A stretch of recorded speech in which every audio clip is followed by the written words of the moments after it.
Assalamualaikum warahmatullahi wabarakatuh. Waalaikumsalam warahmatullahi wabarakatuh. Bismillahirrahmanirrahim. Alhamdulillahi rabbil alamin. Wassalatu wassalamu ala ashrafil anbiya'i wal mursalin. Sayyidina wa maulana Muhammadin wa ala alihi wa ashabihil mujahidin at-tahirin. Amma ba'du, subhanaka la ilma lana illa ma 'allamtana innaka antal alimul hakim. La haula wa la quwwata illa billahil aliyyil azim. Saudara-saudara kaum muslimin, terutama adik-adik para remaja dan pemuda yang saya cintai. Apabila seseorang akan membangun rumah, tentu saja dia akan mengadakan beberapa pilihan. Sejak dari memilih lokasi di mana rumah itu akan didirikan, sampai kepada menentukan bahan-bahan kualitas yang akan dipakainya, sampai kemudian kepada wujud dan bentuk rumah yang akan ditinggalinya. Demikianlah bahwa untuk membangun sebuah rumah yang hanya untuk menaungi kehidupan di dunia ini, kita mengadakan berbagai macam pilihan. Apalagi kalau kita akan membangun sebuah rumah tangga yang kita harapkan tidak hanya akan menaungi kehidupan di dunia ini, tidak hanya untuk kepentingan kita saja, tetapi juga untuk kepentingan anak cucu kita di belakang hari, termasuk sampai kepada hari akhirat nanti.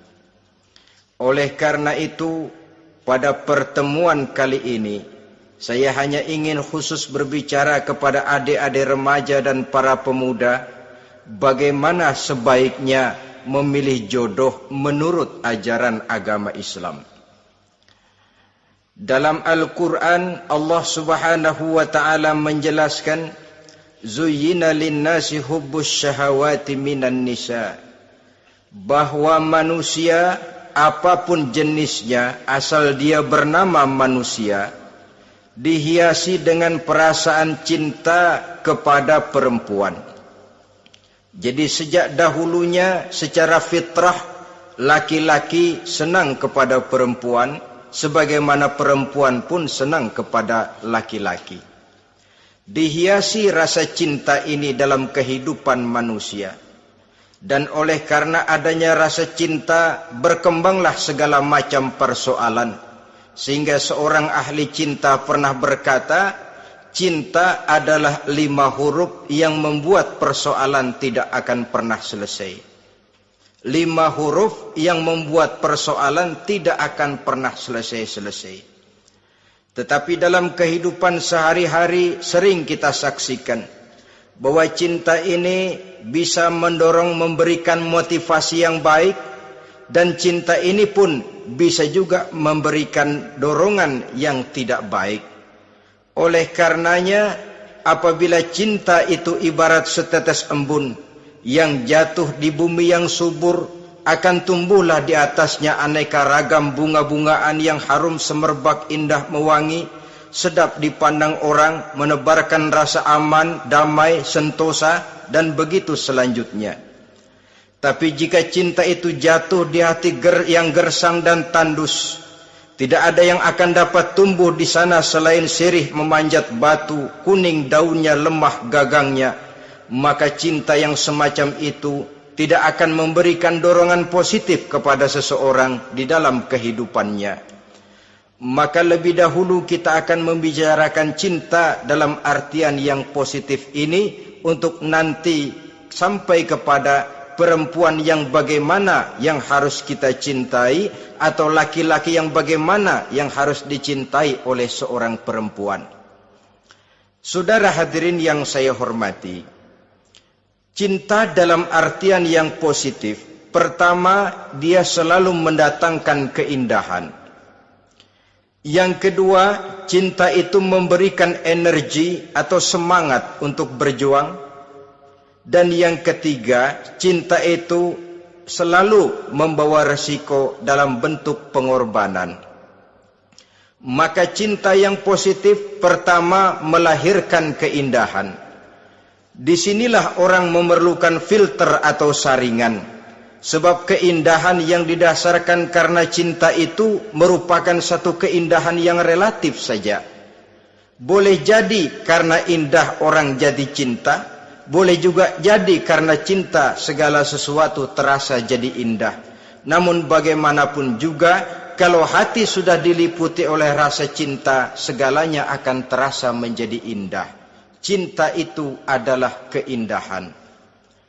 Yang kedua, cinta itu energi, melahirkan dorongan dan semangat. Yang lemah bisa menjadi kuat, yang takut bisa menjadi berani, yang jauh jadi terasa dekat. Itu semua karena dorongan cinta. Dan dari energi ini lahirlah yang ketiga, bahwa cinta adalah pengorbanan. Sehingga orang berkata, berani bercinta artinya harus berani berkorban. Takut berkorban, jangan bercinta. Kalau cinta ini kita salurkan kepada nilai-nilai agama umpamanya, yang pertama, cinta mendatangkan keindahan. Kita cinta kepada agama, maka apapun yang diperintahkan oleh agama akan terasa menjadi indah. Solat akan terasa menjadi indah, puasa terasa menjadi indah, zakat terasa menjadi indah, jihad pun akan terasa menjadi indah. Persis kalau kita cinta kepada seorang gadis. Jika kita cinta kepada seorang gadis, apanya saja akan kelihatan menjadi indah. Jalannya terasa indah, lenggang-lenggoknya terasa indah, suaranya merdu padahal cemprengnya bukan main. Seluruhnya akan mendatangkan keindahan karena dasarnya sudah cinta. Cinta membawa kepada keindahan. Yang kedua, cinta itu melahirkan energi. Orang yang cinta kepada agama akan lahir tenaga dan semangatnya melaksanakan ibadah, melaksanakan puasa, melaksanakan zakat, melaksanakan solat, melaksanakan haji, bahkan melaksanakan jihad sekalipun. Cinta selamanya menimbulkan energi dan semangat. Sama saja dengan kita apabila jatuh cinta kepada seorang gadis, walaupun rumahnya jauh, katanya, gunung pun akan kudaki, lautan pun kuseberangi. Untuk apa itu? Untuk menemui apa yang kita cintai. Cinta selamanya melahirkan energi. Capek tidak terasa, lelah tidak terasa, semuanya tertutup oleh keindahan yang bernama cinta. Lalu yang ketiga, cinta membawa pengorbanan. Apabila kita cinta kepada agama, maka pengorbanan terhadap apapun yang diminta oleh agama, baik itu pengorbanan waktu, tenaga, pikiran, harta, bahkan pengorbanan nyawa sekalipun, kita tidak akan berat melaksanakannya karena cinta kita kepada agama yang kita anut ini. Demikian juga cinta kita kepada seorang perempuan akan membuat kita rela berkorban. Apapun yang dia minta, jangankan kita tidak mampu, jangankan kita mampu, kita tidak mampu sekalipun, kita masih berusaha untuk mampu guna memenuhi tuntutan si buah hati belahan jantung. Kadang-kadang malam minggu si doi ngajak nonton, umpamanya duit tidak ada, gajian belum, kerja enggak. Timbullah inisiatif, entah sepatu kita jual ke tukang loa, entah celana mampir dulu ke tempat lain. Yang penting kita berkorban untuk memenuhi permintaan si buah hati belahan jantung. Ketika itu pengorbanan sudah tidak kita rasakan lagi. Bahkan pengorbanan yang paling pedih sekalipun, dalam gurau, dalam bercanda misalnya, dicubit kita oleh kekasih kita, pedih bukan main, terkelupas kulit, mengalir darah, bukan nangis, nyengir. malah kadang-kadang minta tambah dicubit lagi. Itulah romantikanya cinta, sanggup membuat orang berkorban, melahirkan energi dan semangat, menambah keindahan dalam kehidupan, sepanjang dia dalam artian yang positif. Kalau demikian masalahnya, di dunia yang penuh dengan perbenturan nilai sekarang ini, orang sering salah jalan bagaimana memilih jodoh untuk membangun rumah tangga yang bahagia.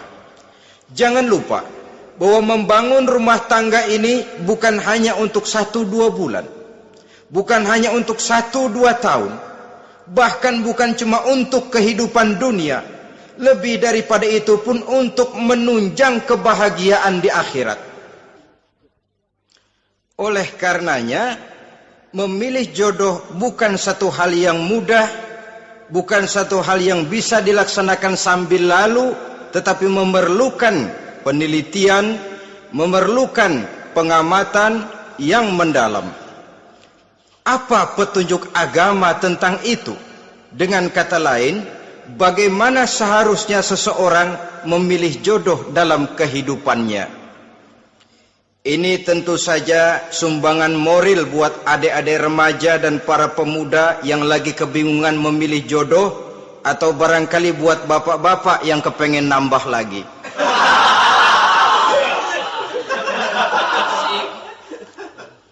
Mohon maaf kepada ibu-ibu, saya tidak menganjurkan, cuma ngajarin.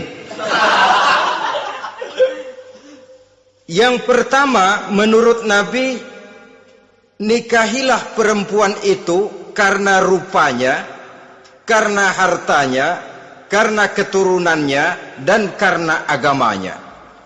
Ada 4 motif utama di sini. Pertama, memilih jodoh, lihatlah rupanya. Lagian siapa yang kepengen dapat jodoh rupanya nggak karu-karuan? Cari rupa yang cantik, indah dan menawan. Namun jangan lupa, saya katakan di zaman di mana sering terjadi benturan nilai seperti sekarang ini, orang sulit untuk mendapatkan keaslian. Di mana teknologi sudah sedemikian canggih, di mana ilmu kedokteran sudah sedemikian maju, maka berbagai macam rupa bisa dibentuk dengan apa yang dinamakan operasi plastik misalnya. Yang pesek bisa dibikin mancung, kuping yang kelebaran bisa dibikin sedang, pipi yang kembung sebelah bisa dibikin rata, janggut yang tidak menarik bisa dibikin lebah bergantung katanya. Oleh karena itu, kalau pilihan hanya tertuju kepada rupa yang cantik saja semata-mata, kita sudah melakukan satu kesalahan yang sangat besar. Sebab apa? Diperingatkan oleh Nabi melalui hadis Ibnu Majah, Bazar dan Baihaqi dari Ibnu Umar. Janganlah kamu kawini seorang perempuan karena kecantikannya, sebab kecantikan boleh jadi akan mencelakakan. Jangan juga kamu kawini perempuan karena hartanya, sebab kekayaan biasanya akan mendatangkan kesombongan. Tetapi kawinilah karena agama dan akhlaknya, karena itulah yang akan membawa kepada kebahagiaan. Saudara-saudara kaum muslimin, terutama adik-adik remaja dan para pemuda, dikala usia puber, apalagi mata baru terbuka, awal balik namanya, remaja sering kehilangan filter. Pokoknya asal ngelihat rupa yang sudah lemot, denok, geboy, pikiran pun hanyut, malam terkenang, siang terbayang, tidur tak nyenyak, makan tak enak katanya, selalu terbayang wajah si doi. Dikala itu orang kehilangan pertimbangan bahwa rupa yang cantik kadang-kadang sering menipu. Diriwayatkan oleh Imam Ibnu Abbas, satu hari ketika sedang kumpul dengan para sahabat, lewatlah orang dengan potongan potongan orang kaya. Kelihatan kan, orang kaya sama orang miskin jalannya aja lain kan. Jalannya saja, jangan gaya hidupnya, jalannya saja lain. Liwat dia. Rasul bertanya kepada seorang sahabat, menurut pendapatmu bagaimana orang yang lewat itu? Kata sahabat, oh, yang lewat ini ya Rasul, kalau dia meminang perempuan pasti diterima. Kalau dia menolong orang pasti berhasil. Kalau dia ngomong pasti didengerin. Kenapa? Orang kaya. Orang kaya ya Rasul. Kalau dia minang, perempuan mana yang kagak bisa menerima kalau dipinang oleh orang kaya? Biar mukanya udah belipet kayak dompet tanggung bulan. Kalau memang duitnya banyak, nggak kelihatan tuh muka yang belipet, yang kelihatan duit. Kalau dia nolong orang, pasti berhasil apa yang dia tolong itu. Kalau dia ngomong, pasti didengerin orang, walaupun omongannya biasa-biasa saja. Kenapa? Orang lihat penampilannya. Sudah, ketika orang itu lewat, beberapa lama kemudian lewat lagi seseorang yang kelihatannya miskin. Rasul tanya lagi, kalau orang ini bagaimana pendapat kamu? Wah, potongan begini sih Rasul, kalau dia minang orang tolak. Siapa yang mau kawin sama kere begini? Kalau dia nolong orang pasti nggak berhasil. Kalau dia ngomong kagak bakalan ada yang mau dengerin. Siapa yang mau dengerin orang susah ngomong? Setelah orang itu lewat, apa kata Rasul? Orang yang terakhir yang lewat ini, yang barusan lewat, jauh lebih baik dari yang pertama yang lewat tadi. Jauh lebih baik. Maksud dari ucapan ini, Rasul sebenarnya mendidik para sahabat jangan tertipu oleh penampilan. Sebab penampilan tidak selamanya mencerminkan keaslian. Apalagi di zaman sekarang, salon di mana-mana bejibun. Alis mata bisa dibikin, pipi bisa dicat, yang pinggir kuning, yang tengah merah, di sebelah merah ada yang kehitam-hitaman, persis orang kepentok tiang listrik.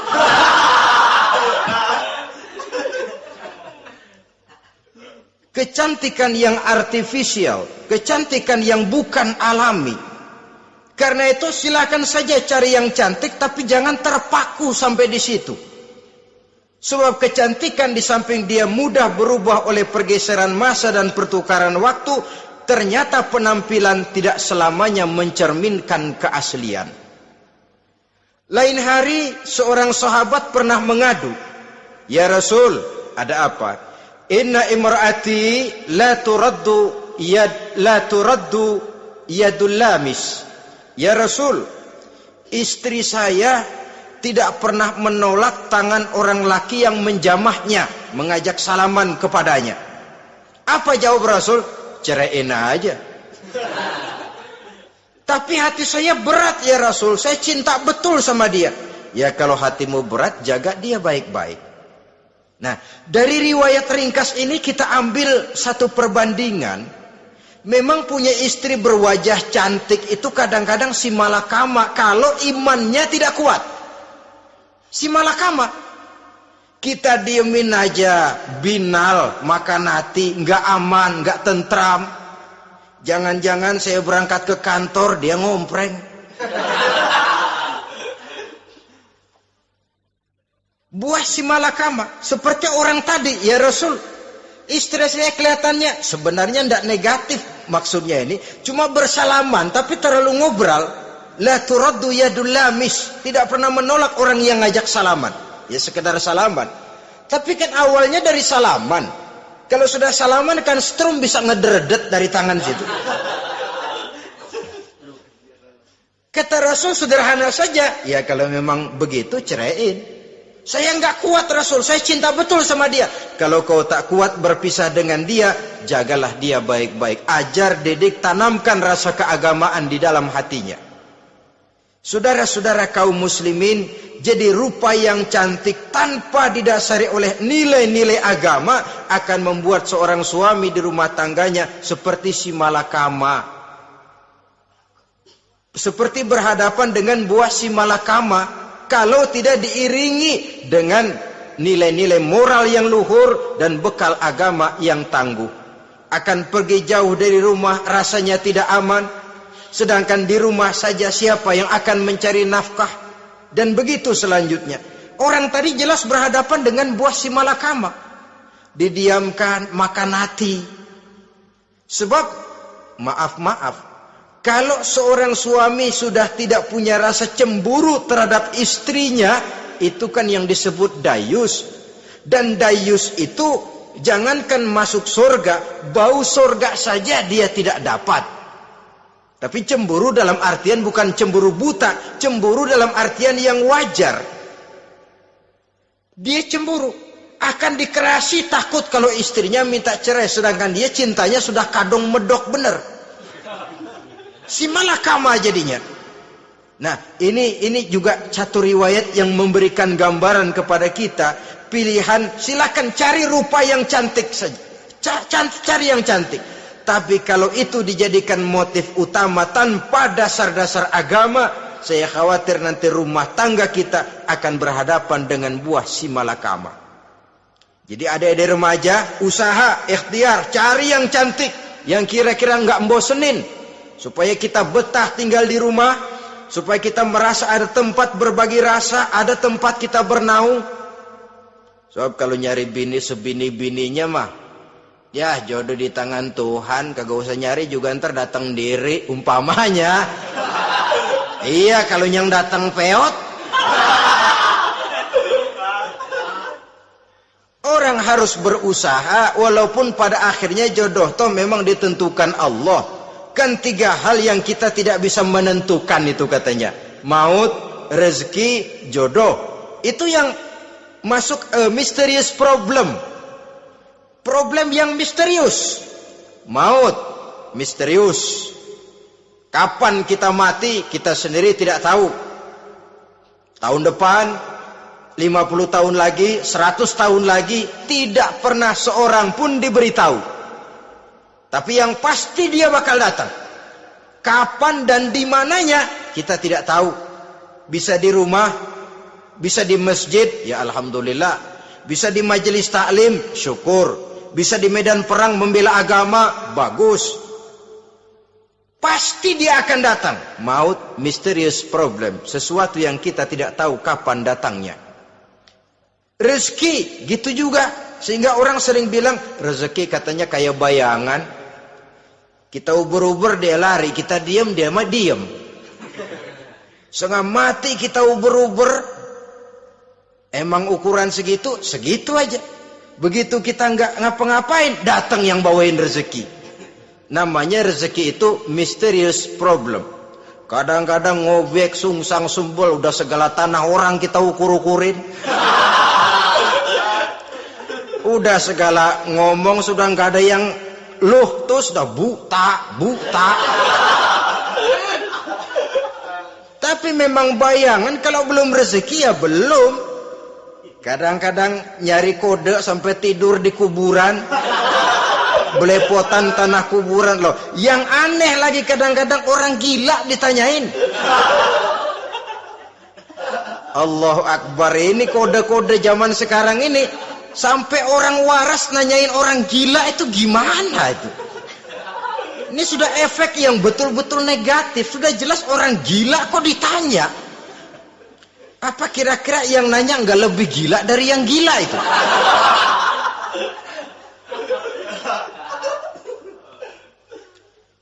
Saudara-saudara kaum muslimin, terutama adik-adik remaja dan para pemuda, jadi silakan saja cari rupa yang cantik, karena dia akan jadi tautan hati, buah hati belahan jantung, tempat kita berbagi rasa, tempat kita pulang dan tinggal di rumah tangga kita. Tapi hendaknya kecantikan rupa itu diiringi juga dengan kecantikan budi. Karena itu cari rupa yang cantik. Ini pilihan utama. Yang kedua, kata Nabi, harta, cari yang kaya. Tetapi jangan lupa, jangan dijadikan pilihan utama. Karena kekayaan sering mendatangkan kesombongan. Apalagi kalau seorang pemuda mendapat istri orang kaya. hidupnya dimodali oleh istrinya, maka biasanya wibawanya sebagai seorang suami akan hilang. Akhirnya komando di tangan istri. Dikala itulah suami tidak lebih daripada prajurit yang taat kepada komando istrinya. Padahal menurut konsep Quran, ar-rijalu qawwamuna 'alan nisa, laki-laki diciptakan sebagai pembimbing bagi perempuan. Kalau nanti suatu saat terjadi benturan, sedangkan modal diberikan oleh istri, terjadilah pengungkitan.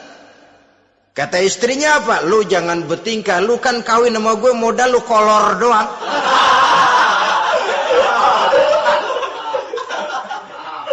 Kalau sekarang bertingkah, silakan keluar rumah. Bawa seperti engkau datang dulu. Jangan bawa apa-apa. Pergilah seperti engkau datang dulu kemari. Hilanglah wibawa seorang suami. Suami kalau udah digentak sama istri begitu, ngelempuruk kayak ayam sampar. Di mana lagi letak wibawanya? Harta sering mendatangkan kesombongan. Oleh karena itu, walaupun diperintahkan cari yang keturunan orang kaya, tapi maksudnya jangan dompleng. Sebab kepribadian seorang suami akan ditentukan oleh sifatnya sendiri.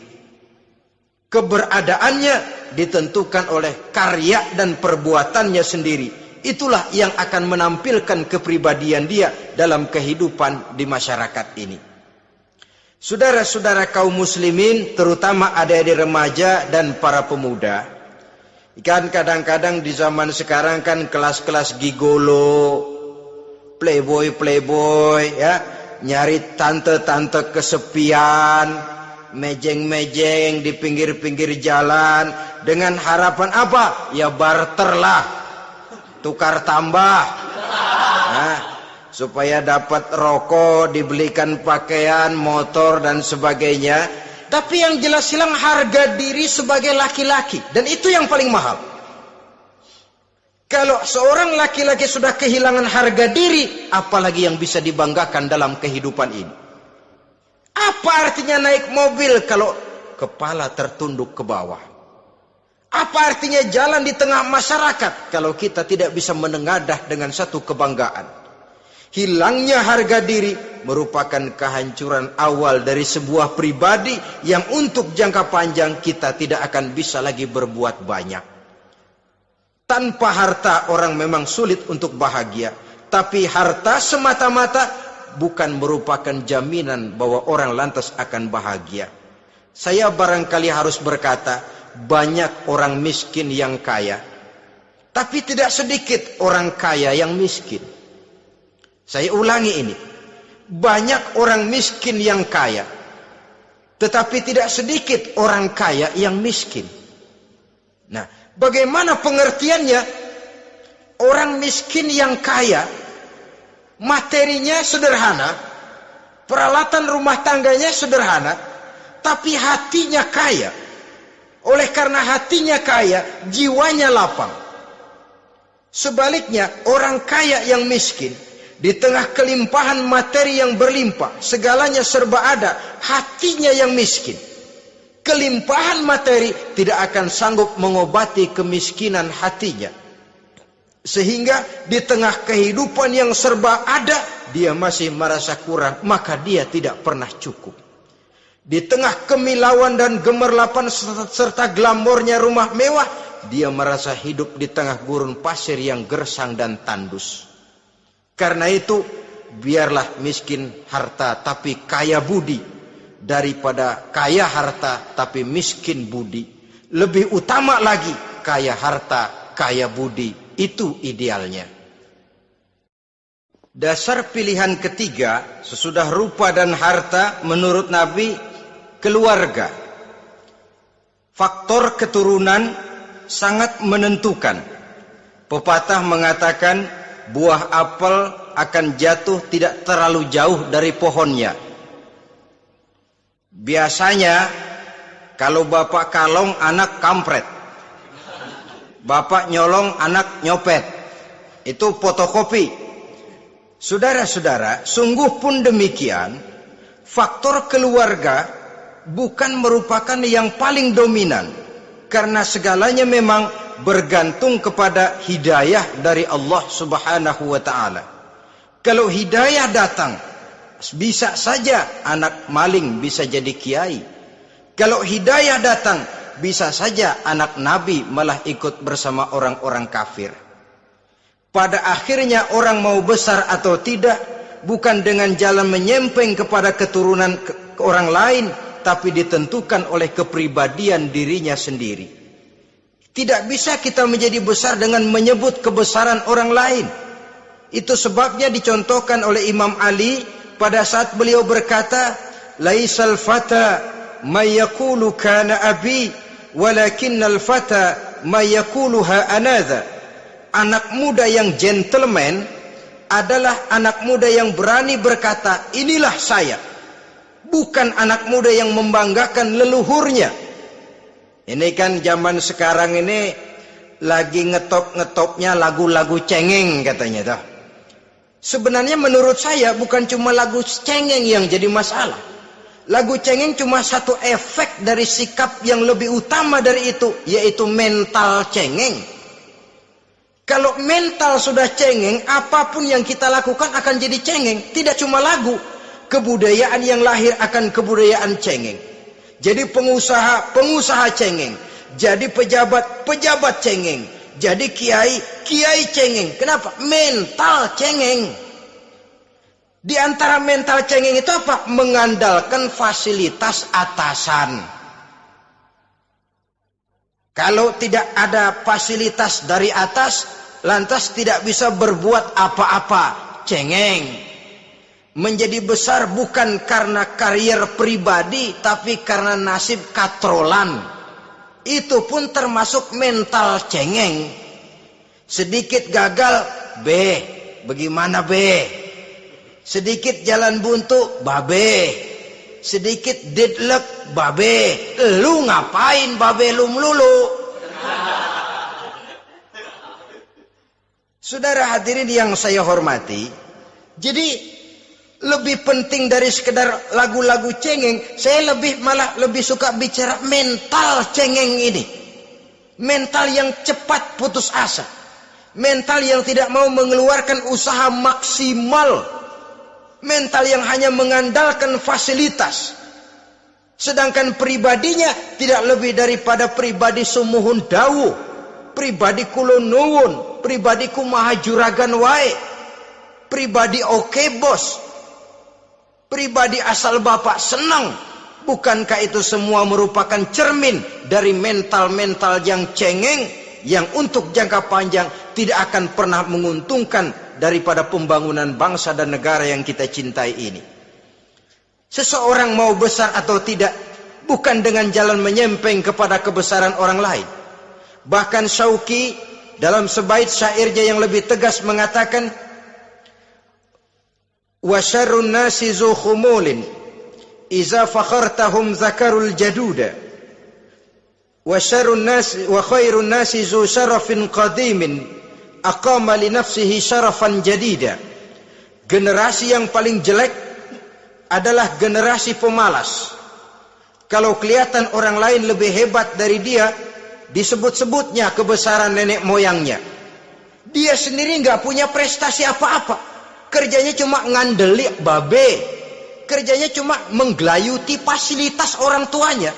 Tanpa itu dia tidak akan punya nilai dan harga sama sekali. Ini generasi paling jelek. Kalau orang lain kelihatan lebih hebat, dia sebut nenek moyangnya.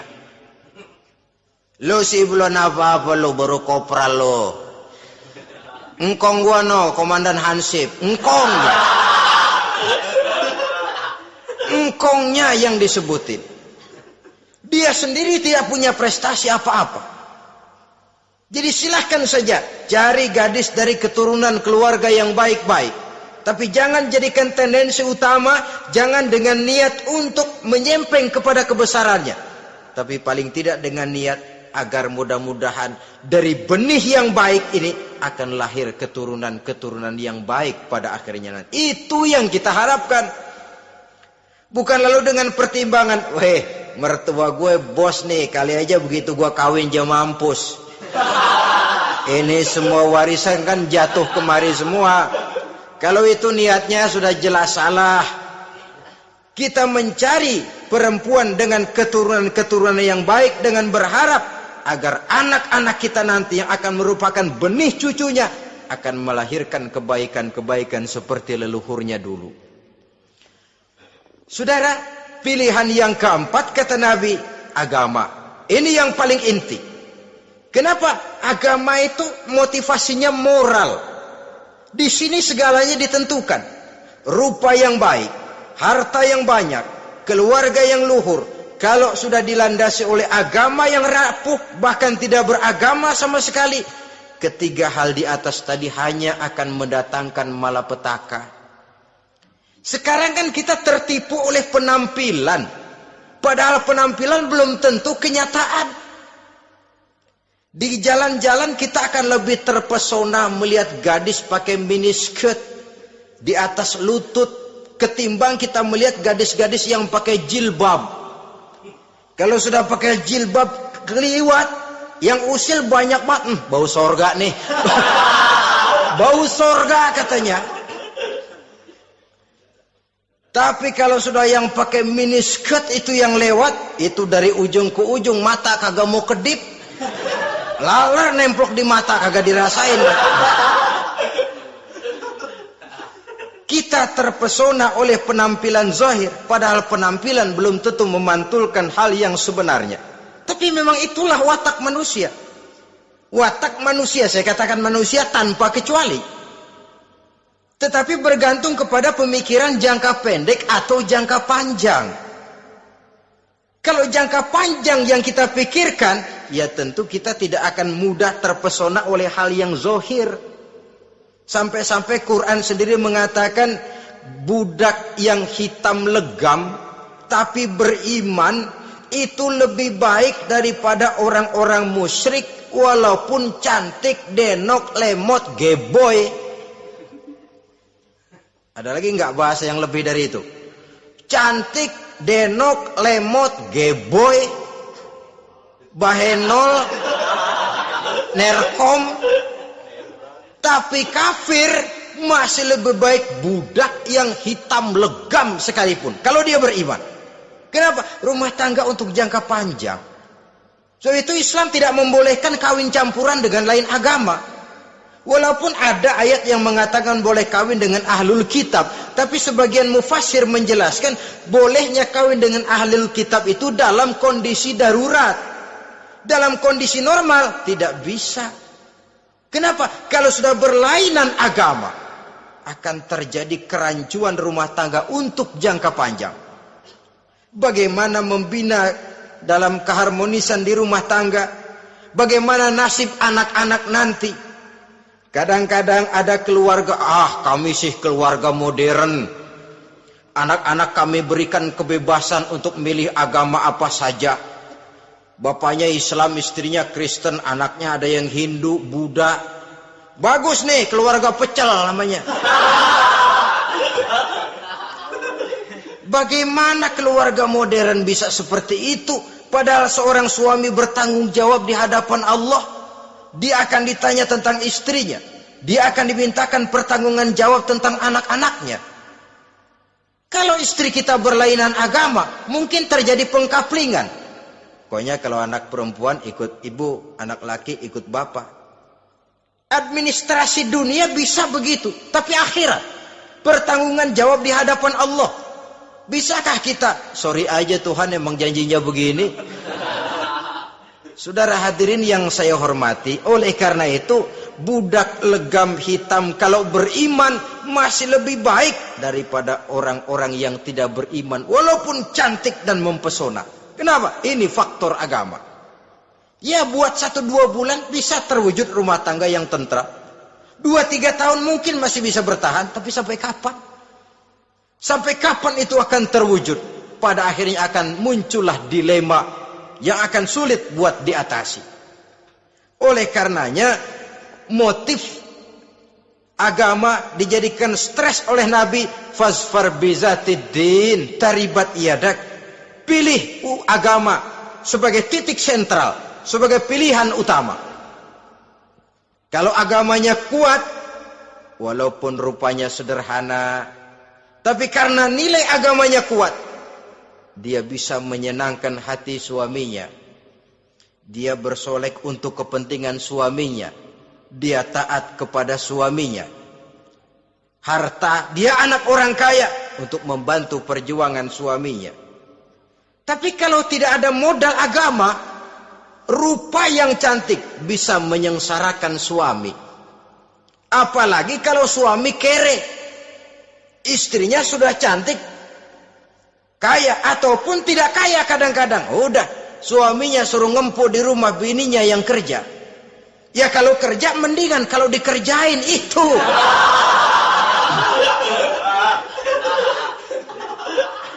Itu yang repot.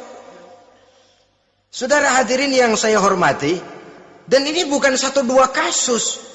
Alangkah malangnya kalau sudah terkena hal seperti itu. Akhirnya seperti pengaduan sahabat kepada Rasul tadi. Mau diceraiin, cinta saya udah medok benar Rasul. Enggak diceraiin, hati saya ngebet, pegel. Si malakama akhirnya. Jadi oleh karenanya agama. Kalau dia cantik, walaupun miskin, agamanya kuat, dia bisa memelihara kehormatan diri. Dia kaya, agamanya kuat, hartanya disalurkan di jalan Allah. Karena itu agama jadikan pilihan utama. Dan ukuran agama itu bukan cuma jilbab loh. Ya kadang-kadang ada juga yang jilbabnya nggak pernah lepas, tapi kadang-kadang akhlaknya lebih binal dari yang kribo. Ada cuma sekedar kamuflase saja, itu pun penampilan. Sekedar penampilan saja. Cuma dari segi aurat ya memang lebih baik dan lebih utama. Dan saya kira lebih mengundang penasaran toh. Duren kalau udah dibuka kan kelihatan isinya. Emang udah begitu. Udah. Tapi kalau masih rapat, itu yang rasanya kita pengen buka. Timbul tantangan. Gue pengen tahu isinya. Rasanya juga begitu. Sama saja dengan baju. Kalau dibungkus rapat di plastik, ditaruh di etalase, adanya di toko serba ada. Tahu kita barang mahal nih. Biar punya duit, kita mau nawar ragu-ragu, takut nggak cukup. Tapi kalau barang sudah dibuka di jalanan, diobral di pinggir jalan, murahan, 1.003 masih dicampur odol. Yang begitu sih biar nggak punya duit, kita berani banget tanya, nawar, megang lagi nyemek. Berat duit nih bang. Kenapa? Barang sudah terbuka. Jadi saudara-saudara, syukur kalau keempat-empatnya ini jodoh terkumpul dalam jodoh yang saudara cari. Sudah rupanya cantik, kaya, keturunan orang baik-baik, agamanya kuat. Nah, surga dunia tuh. Yang begitu cari. Kalau ada yang begitu, saya juga mau nambahin satu lagi.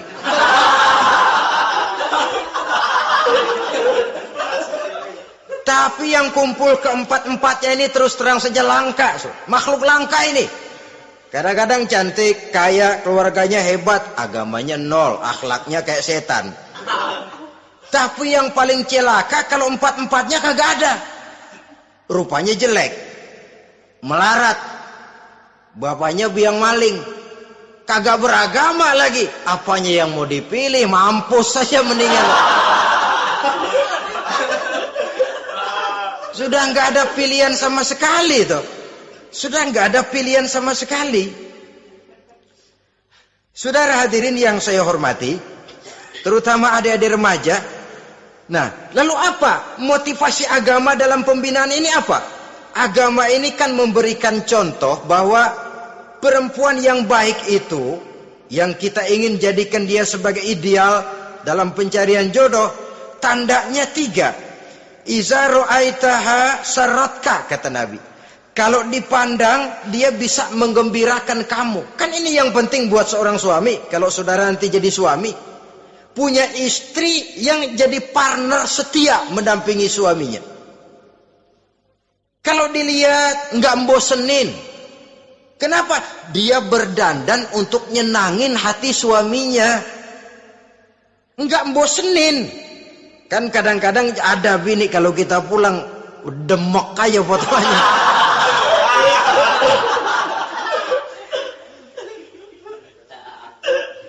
Ini yang bikin suami nggak betah di rumah ini kan yang begini.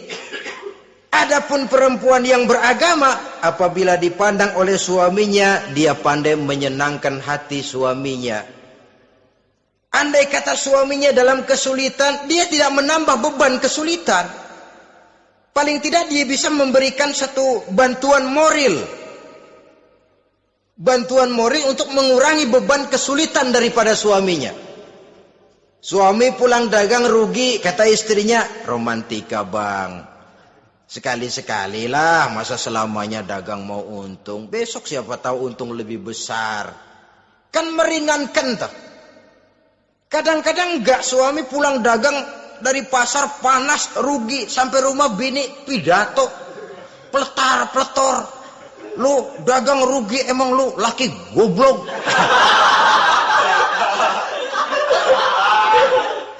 Sudahlah di pasar rugi, di rumah digoblok-goblokin. Ini nanti kena penyakit broken home yang begini ini. Padahal kesuksesan di kantor, kesuksesan di pasar, kesuksesan di medan tugas selalu dimulai dari kesuksesan dan ketenangan dari rumah tangga. Dia berhias untuk kepentingan suaminya, tidak terlalu berlebihan. Dan suaminya pun pandai menghargai istrinya dengan kata-kata yang menimbulkan gairah dan semangat. Melihat istrinya bersorak, kamu makin cantik saja. Jangan juga kadang-kadang suami ketus. Ngelihat pulang kantor, lihat suaminya, istrinya dandan rapi. Tumben lu mau bekasin apa? Mau bekasin katanya. Artinya apa ini? Pandai mengembirakan, bisa tenggang rasa, bisa berbagi rasa. Sehingga suami merasa ada tempat dia bertukar pikiran, ada tempat dia membicarakan persoalan. Dialog dalam kehidupan berumah tangga itu sangat diperlukan. Iza ra'aitaha sarratka, kalau dipandang dia sanggup mengembirakan kamu. Dikasih uang 500 senyum, 5.000 pun ketawa. Menggembirakan. Dia bisa taruh kata hatinya kesel, tapi mulutnya senyum. Nah ini yang sulit ini. Senyum tapi kesel, kesel tapi senyum.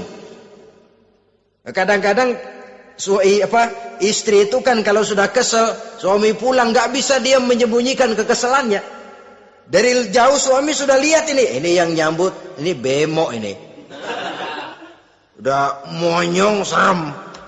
Saudara hadirin yang saya hormati, yang kedua, bila diperintah dia taat.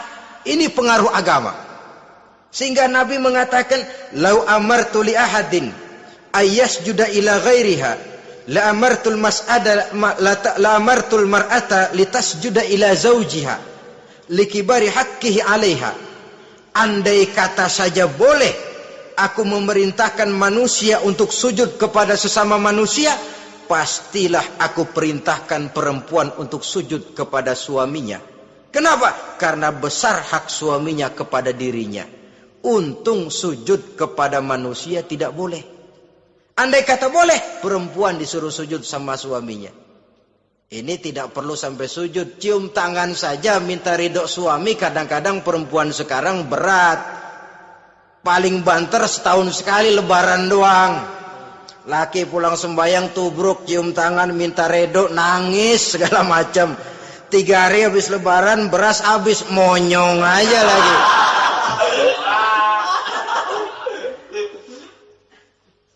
Saudara hadirin yang saya hormati, yang ketiga, akibat pengaruh agama, dia sanggup memelihara kehormatan diri dan sanggup menjaga harta suaminya. Memelihara kehormatan diri baik pada saat suaminya di rumah atau pada saat suaminya tidak ada di rumah. Satu riwayat, seorang sahabat akan pergi perang jihad di fi sabilillah. Ketika mau berangkat dia bilang kepada istrinya, saya mau berangkat perang. Kalau saya belum pulang kamu jangan keluar rumah. Baik bang. Pergi istrinya, pergi suaminya jihad. 1 minggu, 2 minggu berlalu, belum juga pulang. Satu hari datang utusan dari rumah orang tua si istri ini. Assalamualaikum bu. Waalaikumsalam. Ada apa? Ada berita kurang enak bu. Orang tua ibu sakit parah. Mohon tolong ditengokin. Apa kata si istri? Maaf saja, suami saya belum pulang dari medan perang. Saya belum dapat izin keluar rumah kalau dia belum pulang.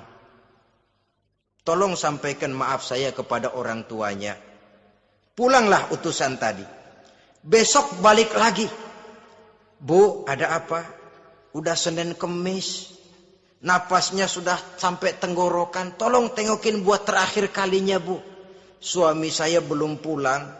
Dia pesan kalau dia belum pulang saya jangan keluar rumah. Saya nggak bisa tengokin orang tua saya. Salam maaf saja. Pulang utusan itu. Besok balik lagi. Bagaimana? Sudah meninggal bu. Mau dikubur. Tengokinlah buat terakhir kalinya. Suami saya belum pulang. Saya belum berani keluar rumah kalau suami saya belum pulang. Itu janji saya sama suami saya. Pulanglah utusan ini ngadu kepada Rasulullah sallallahu alaihi wasallam. Ya Rasul, ini perempuan kelewatan benar. Dari orang tuanya sakit sampai sekarat, sampai mati, sampai dikuburin dia nggak nengokin. Memangnya kenapa? Suaminya katanya pergi jihad dan suaminya tidak mengizinkan dia keluar rumah kalau si suami belum pulang. Apa jawab Rasul? Marahkah beliau? Tidak, beliau senyum. Apa katanya? Dosa orang tua yang meninggal ini telah diampuni oleh Allah karena dia punya anak perempuan yang begitu taat kepada suaminya. Allahu Akbar. Dosa orang tua yang sudah meninggal itu diampuni oleh Allah karena dia punya anak perempuan yang begitu taat kepada suaminya. Ketaatannya kepada suaminya menyebabkan dosa orang tuanya diampuni oleh Allah Subhanahu wa taala. Suami pergi jihad, orang tua sakit keras, tidak berani dia keluar rumah. Itu tandanya bisa menjaga kehormatan diri. Kalaupun satu saat suaminya manggil, bu, tolong ambilin uang di dompet. Dompetnya dibawa, bang, ambil saja sendirilah, nanti salah ambil lagi saya. Kadang-kadang enggak, suaminya pergi mandi, dompet berantakan. Saudara hadirin yang saya hormati, ini motivasi agama. Jadi kecantikan zahir yang diimbangi dengan kecantikan batin oleh karena pengaruh agama tadi. Kalau sudah kemari, orang tidak perlu mikir-mikir operasi plastik, bikin yang pesek jadi mancung supaya orang tertarik, bikin belakang yang kurus jadi menarik. Tidak. Orang tidak perlu lagi pakai susuk-susukan, dipasang di bibir supaya kalau senyum orang gempor, supaya kalau ngomong orang percaya, dipakai di kuping supaya macam-macam. Tidak perlu lagi pakai jompa-jampe, pelet-peletan supaya kalau diludahin orang ngikut. Nggak perlu lagi. Kenapa? Cinta itu nature, sesuatu yang alamiah, yang tidak bisa dipaksakan. Dia kudrati, karunia dari Allah. Tidak bisa cinta dipaksakan. Kalaupun bisa, dengan ilmu pelet, oh saudara bisa membuat orang jatuh cinta, ya 2-3 hari, 4-50 hari. Kesananya, apa yang akan terjadi? Kelanggengan tidak akan pernah terwujudkan. Kenapa? Keterpaksaan yang akan timbul. Dalam kondisi semacam itu, rumah tangga tidak akan mengalami ketenangan dan ketentraman. Jadi biarkan cinta berjalan secara alamiah, karena dia memang alamiah. Saudara-saudara, nah sekarang kalau sudah ketemu nih, yang 4 tadi, rupa cantik, keturunan boleh, kaya lumayan, agama kuat. Apa yang harus kita cari? Apa yang harus kita lakukan? Apa pakai pepatah anak sekarang?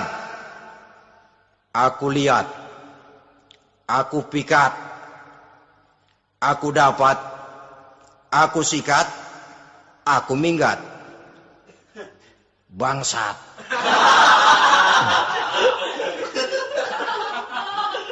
Itu kan ada moto cinta kilat begitu tuh. Cinta kilat katanya. Aku lihat, aku pikat, aku dapat, aku sikat, aku minggat. Bangsat. Atau kita harus hanyut dalam arus free love, free sex, summon liven, eksperimen dulu? Tidak. Islam mengajurkan kalau memang seret, ini rasanya ini nih, mantap gue nih. Apa yang diajarkan oleh Islam selanjutnya? Meminang, saudara-saudara. Meminang adalah langkah awal untuk mengikat tali pernikahan. Diizinkan meminang, dan di dalam meminang pun diizinkan untuk melihat. Cuma kalau boleh, ya syaratnya itu waktu melihat itu jangan sampai ketahuan si perempuan yang akan kita pinang itu. Untuk apa kita meminang? Pertama untuk yakin bahwa perempuan yang kita inginkan ini sudah kumpul syaratnya itu, tidak ada cacatnya.